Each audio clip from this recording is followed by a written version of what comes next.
A horrific tragedy is unfolding in North Carolina and across the southeastern United States, but liars and hacks have decided to capitalize on it for social media clout.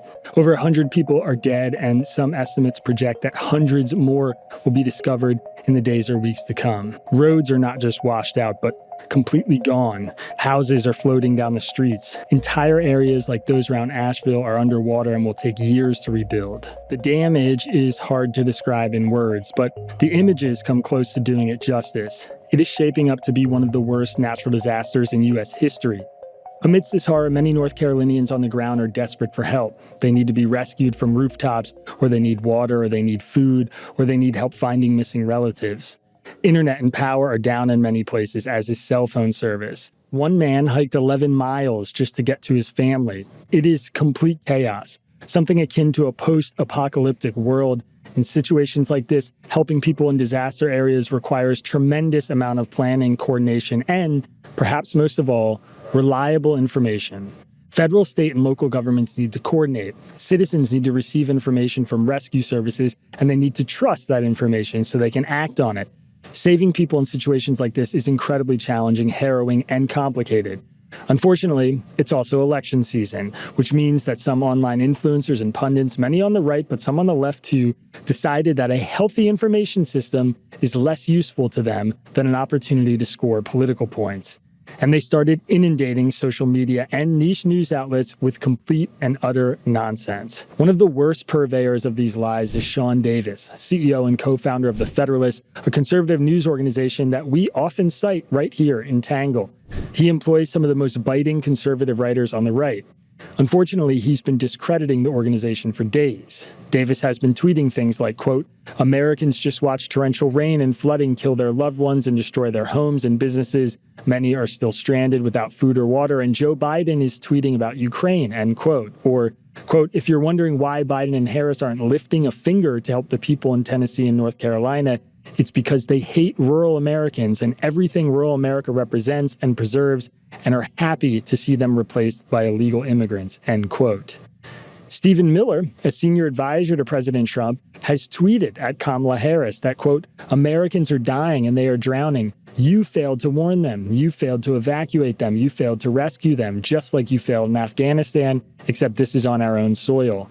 Random accounts with major followings and anonymous hosts are tweeting things like, quote, "Entire roads in North Carolina are washed out and people are without a way to get out of their driveways. No power, little to no communication, and our federal government is doing nothing. Our media barely acknowledging this disaster." As it often does, this messaging is spreading across social media platforms and now moving into the real world, with some news organizations publishing opinion pieces echoing these claims that are then boosted by high-profile politicians. The implication, if not the overt claim, is that Harris and Biden care more about Ukrainians than Americans, or similarly, that they don't care about dying Americans in Appalachia because they are conservative. Not for nothing, but Asheville is a liberal hub, and claiming otherwise makes it appear like you have no idea what you're talking about. Anyway, there's an even bigger problem with this narrative. It's nonsense. It's all a lie.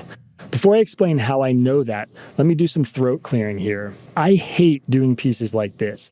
It is not my job to defend the federal government from lies, and it's hard to publish a piece like this without it reading like I'm openly shilling for Harris or Biden. I am not. I don't give a damn about Harris, Biden, or the Democratic Party. I'm not here to do their PR or protect their reputations. However, I do care about our information ecosystem. I care about reliable, accurate information being shared widely. I also care about North Carolinians in danger right now, not just because they are Americans and it's a state that I love, but also because my mom, my aunt, my brother, and his family, my sister-in-law, and my niece all live in North Carolina. So the horrors we're all witnessing on the news hits close to home. Here's the truth, though. Biden and Harris have actually pulled every lever the federal government can in a situation like this. And none of the critics that posted the above can say exactly what they should be doing that they aren't already doing, because there isn't anything. They've declared a national emergency for impacted counties across North Carolina. That happened on Friday, a full day before most of these criticisms started pouring in. On Saturday, Biden declared a major disaster declaration, which means survivors on the ground can immediately begin applying for funds through the federal government. And contrary to what Sean Davis is tweeting, Biden has actually said more about North Carolina than Ukraine on his X account over the last few days, though nobody really cares about that. Predictably, these lies eventually made their way to former President Donald Trump, who used them on the campaign trail to claim that Biden and Harris are doing nothing for North Carolina. Trump also claimed that Georgia Republican Governor Brian Kemp couldn't contact President Biden, yet Kemp said the day before at a news conference that he had spoken to Biden and gotten everything he'd asked for. Which, by the way, is usually how this goes. State and local groups drive the initial recovery effort, which the federal government then supports and funds. The media is also all over this story. They're not ignoring it. It's on the homepage of every major news organization I checked on Monday, and every major network has been devoting segments to it throughout the weekend, including Fox News, where, by the way, Jessica Tarlov gracefully debunked some of these lies in real time when her co-host tried to spread them. I'm not sure what else Biden and Harris could do. In places like North Carolina, this is a once-in-a-century storm. Every resource the federal government can have won't beat Mother Nature in 48 hours. They sent in FEMA. Hundreds of first responders from the U.S. Health and Human Services are on the ground. The U.S. Coast Guard and the U.S. Army Corps of Engineers are responding across the region. National Guard troops were deployed in North Carolina before Helene got there, and many have been sent in since. Over 5,000 are now in North Carolina. Some are performing helicopter airlifts in Tennessee, which has also been rocked by the storms.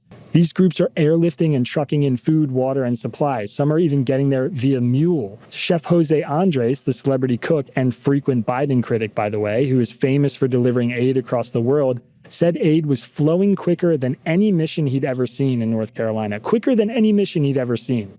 He also challenged critics to stop spreading misinformation and get to work. Once the storm has passed, literally and figuratively, Biden, Harris, and Congress will work together to deliver a federal aid package to the region. That aid package will come, but something like that takes weeks, if not months, to execute. Some have asked why Biden and Harris haven't gone to North Carolina, and the answer is simple. Them doing so would be a colossal waste of resources. They would get in the way. They would create a circus. Currently, it also looks like it'd be damn near impossible because roads, airports, and bridges are washed out across the western portion of the state. Both Biden and Harris, as well as Trump and J.D. Vance, have said they're going to visit soon, but are rightfully hanging back and staying out of the way of literal rescue missions.